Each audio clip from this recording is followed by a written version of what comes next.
Alright, so I'm back in the car where I can vent freely if I need to. I don't plan for this to be another rant video like last week's, though I can't promise I won't get all fired up again. Today is Saturday 25th of April. Just a few thoughts and reflections on where we're at. We are 5 weeks into martial law house arrest here in the UK. And we still have this ridiculous, farcical debacle of Boris Johnson supposedly still recuperating at Chequers following his discharge from hospital with the coronavirus. What else could it have been? Who really believes that Boris Johnson actually went to hospital with this thing? And yet that's the narrative that's being spun. So we were put under a further 3 weeks of lockdown, which expires on Thursday the 7th of May. It's interesting that the following day, Friday the 8th, has been designated the new May bank holiday for this year to mark the 75th anniversary of VE Day at the end of the Second World War. So normally we'd have the public holiday on the Monday.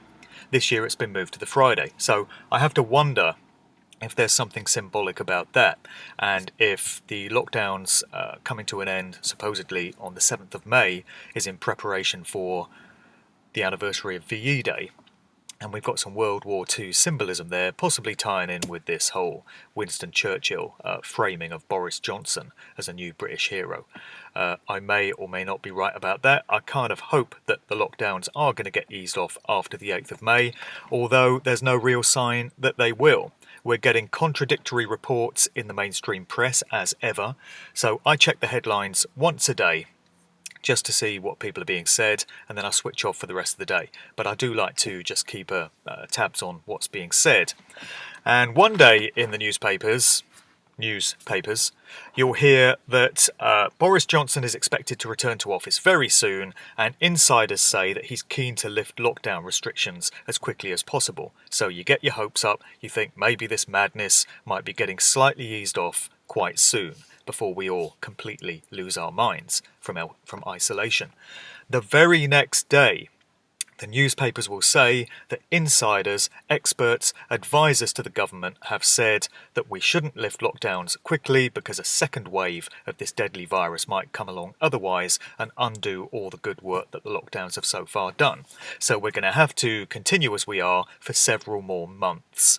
And then you get horror stories about this new normal continuing all the way to the end of 2021, or in some cases into 2022. So they're absolutely playing psychological mind games with us through this, and this stuff is probably coming directly from the Tavistock Institute, where the experts there have studied psychological manipulation of the masses and mind control to a very fine degree. So it really is torture and torment. They're letting you think 1 minute that things might be getting better, and the very next minute they dash all your hopes and put you back into a place of despair. So it's very sick, it's very evil, it's very immoral what these architects of this narrative are doing. The situation seems to be different from country to country. Some nations in Europe have eased restrictions. I believe kids are starting to go back to school, smaller shops are starting to open, bars and restaurants are being allowed to open. It varies from nation to nation. In the States, things seem to be different from state to state wherever you go. As the UK is concerned, we've had word of this track, trace and test measure, which is said to be getting rolled out. And this is very creepy. It's straight out of 1984 meets Brave New World. And it's where people are going to be traced according to where they've been geographically from their smartphone data. So their smartphones will have been reporting whereabouts they've been in recent weeks, and those nice caring people in government who just want to help us because they're big-hearted like that, they want to keep us all safe, and so they're going to work out whether you've been in close proximity with anyone that's tested positive for COVID-19, and they're then going to track you down via your smartphone data and invite you to undergo a test to see whether you have in fact contracted this virus. And we can only guess what the next steps will be beyond that. Probably persuading you very strongly to take a vaccination. So this is all happening via data that's been recorded by smartphones, and this is one of the reasons why I have been rocking this for the past several years. This has been my one and only phone. I've refused to get a smartphone. I stick with this old school Nokia. People have been laughing at me for years. People have been telling me to get with the program, and why the hell don't I get a smartphone?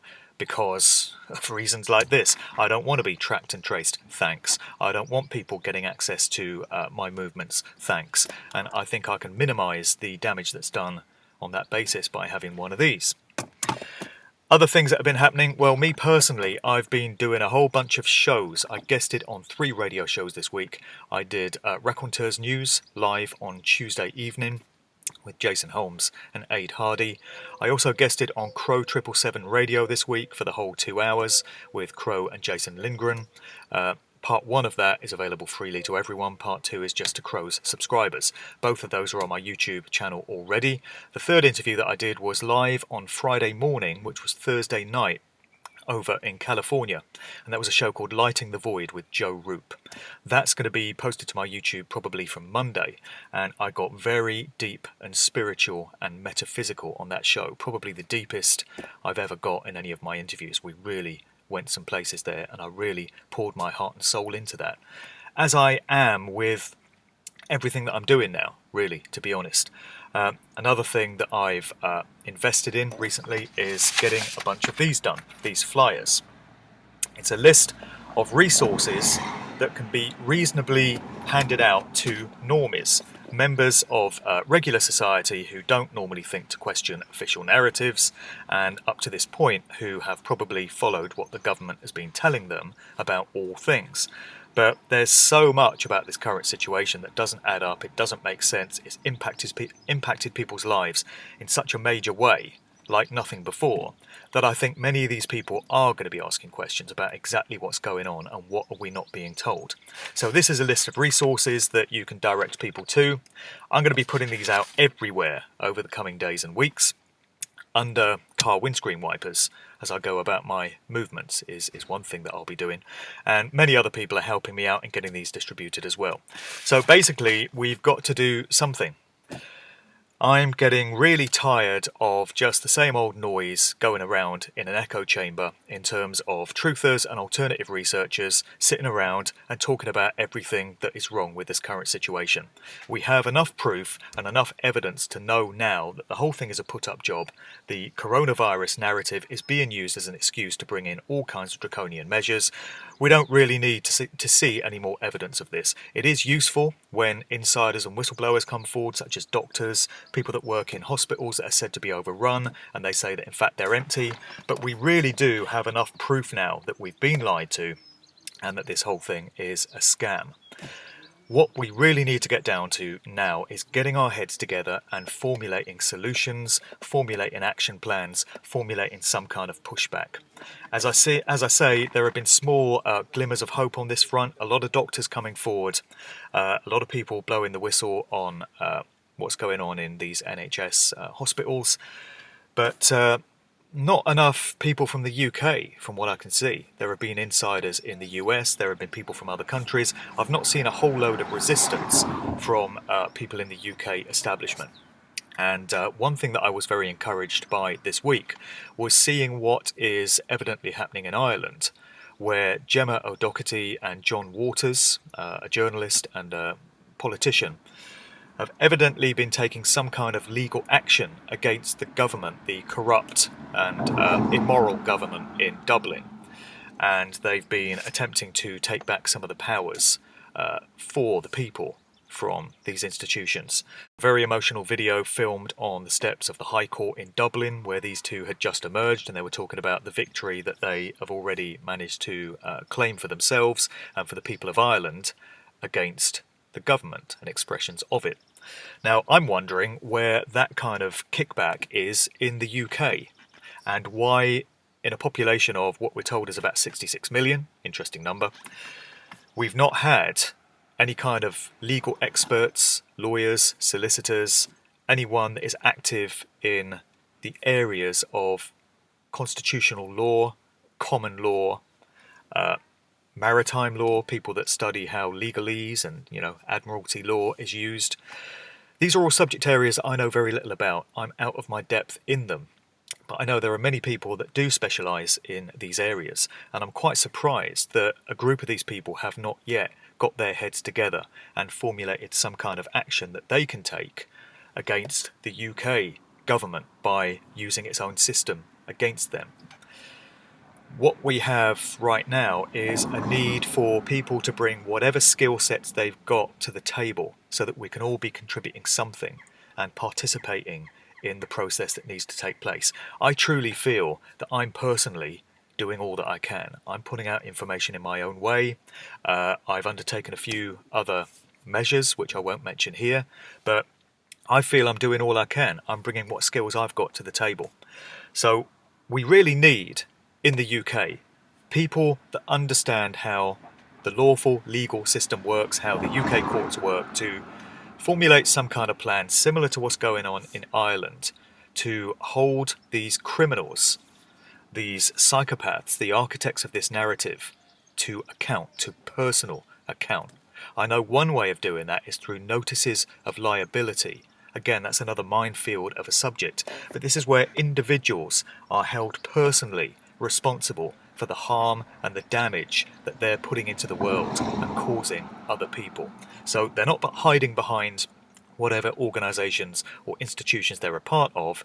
They're being personally held responsible as an individual man or woman for the damage that they're causing. So we could really use some kind of action on that front here in the UK, because there is no sign of this madness ending for a very long time. It's my hope that some of these ridiculous draconian lockdown measures might get eased back. But isn't it ridiculous that we're kind of imploring our overlords to give us back just a few of our freedoms, when actually we're free sovereign beings in creation with natural God-given rights to freedom of movement, and we don't have to ask anyone a damn thing when it comes to permission to live our lives freely, so long as we're causing no harm and there's no injured party. But we have insane psychopaths with agendas that are controlling this whole thing, and we need people that understand how this all works and have a grasp of these subject areas to come together and launch some kind of action against them. So I'm asking anyone that has any kind of knowledge or expertise in this area, or knows anyone that does, or has any kind of clue or inkling as to how we, the people, can come together and launch some kind of action against the wrongdoers, the evildoers in this, who are seeking to suppress us all. If anyone has any suggestions, I'll leave the comments open below this video. Please do have your say in that. Other than that, I don't think I have a lot more to say at this stage. I know that there has been talk of some kind of demonstrations happening on Friday the 1st and Saturday the 2nd of May next weekend. I believe there are some events of this nature planned in Europe for those dates, and I know there has been talk of something happening in London and possibly other cities.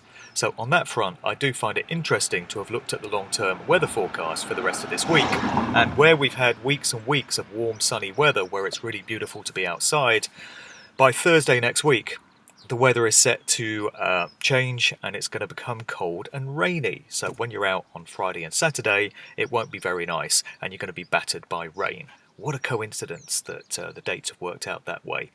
So 1st of May, next Friday, is of course Beltane. It's a high holiday in the dark occultist's calendar. And I have wondered throughout this whole thing whether certain dates are being observed within the occult season of sacrifice that I've talked about before.